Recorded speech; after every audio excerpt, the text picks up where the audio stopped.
Chapter 29. Come, it's all over, and thank God, was the first thought that came to Anna Arkadyevna when she had said goodbye for the last time to her brother, who had stood blocking up the entrance to the carriage till the third bell rang. She sat down on her lounge beside Anushka and looked about her in the twilight of the sleeping carriage. Thank God.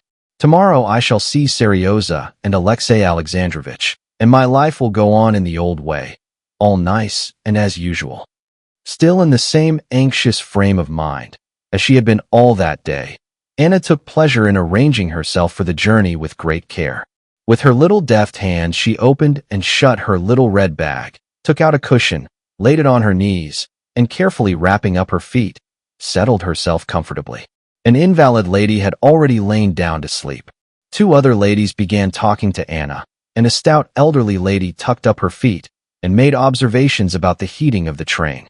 Anna answered a few words, but not foreseeing any entertainment from the conversation, she asked Anushka to get a lamp, hooked it onto the arm of her seat, and took from her bag a paper knife and an English novel. At first her reading made no progress. The fuss and bustle were disturbing.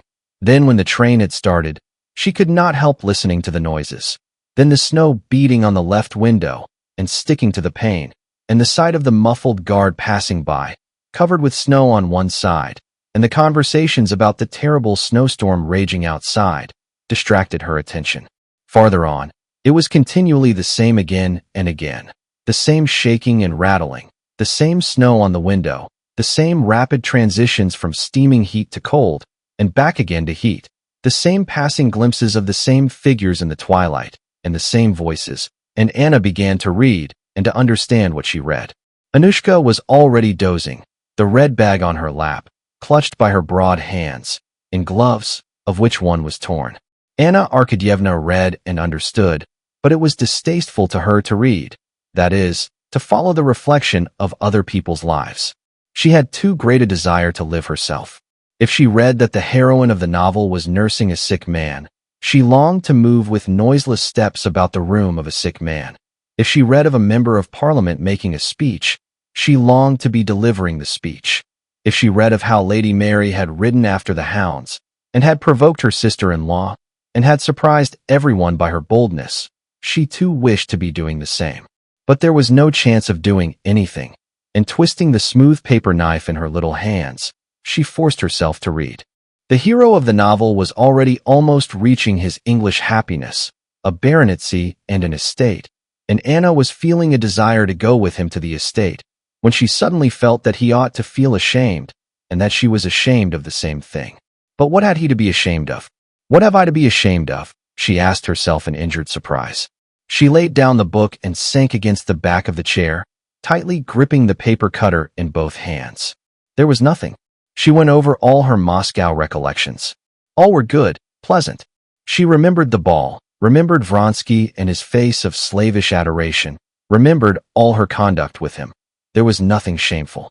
And for all that, at the same point in her memories, the feeling of shame was intensified, as though some inner voice, just at the point when she thought of Vronsky, were saying to her, warm, very warm, hot.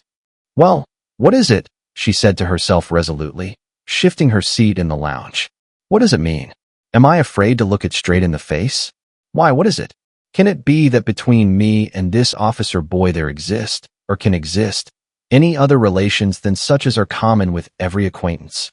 She laughed contemptuously and took up her book again, but now she was definitely unable to follow what she read. She passed the paper knife over the window pane, then laid its smooth, cool surface to her cheek, and almost laughed aloud at the feeling of delight that all at once without cause came over her. She felt as though her nerves were strings being strained tighter and tighter on some sort of screwing peg.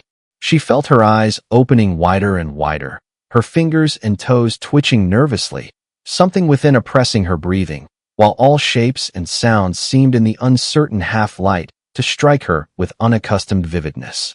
Moments of doubt were continually coming upon her, when she was uncertain whether the train were going forwards or backwards, or were standing still altogether, whether it were Anushka at her side or a stranger. What's that on the arm of the chair? A fur cloak or some beast? And what am I myself? Myself or some other woman? She was afraid of giving way to this delirium. but something drew her towards it, and she could yield to it or resist it at will. She got up to rouse herself and slipped off her plaid and the cape of her warm dress. For a moment she regained her self-possession and realized that the thin peasant who had come in wearing a long overcoat, with buttons missing from it, was the stove heater, that he was looking at the thermometer, that it was the wind and snow bursting in after him at the door. But then everything grew blurred again. That peasant with the long waist seemed to be gnawing something on the wall. The old lady began stretching her legs the whole length of the carriage and filling it with a black cloud. Then there was a fearful shrieking and banging, as though someone were being torn to pieces. Then there was a blinding dazzle of red fire before her eyes, and a wall seemed to rise up and hide everything. Anna felt as though she were sinking down, but it was not terrible, but delightful. The voice of a man muffled up and covered with snow shouted something in her ear. She got up and pulled herself together. She realized that they had reached a station and that this was the guard. She asked Danushka to hand her the cape she had taken off and her shawl, put them on, and moved towards the door. "Do you wish to get out?" asked Danushka.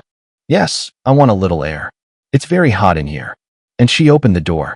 The driving snow and the wind rushed to meet her and struggled with her over the door. But she enjoyed the struggle. She opened the door and went out. The wind seemed as though lying in wait for her. With gleeful whistle it tried to snatch her up and bear her off, but she clung to the cold door post, and holding her skirt got down onto the platform and under the shelter of the carriages. The wind had been powerful on the steps, but on the platform, under the lee of the carriages, there was a lull. With enjoyment, she drew deep breaths of the frozen, snowy air, and standing near the carriage looked about the platform and the lighted station.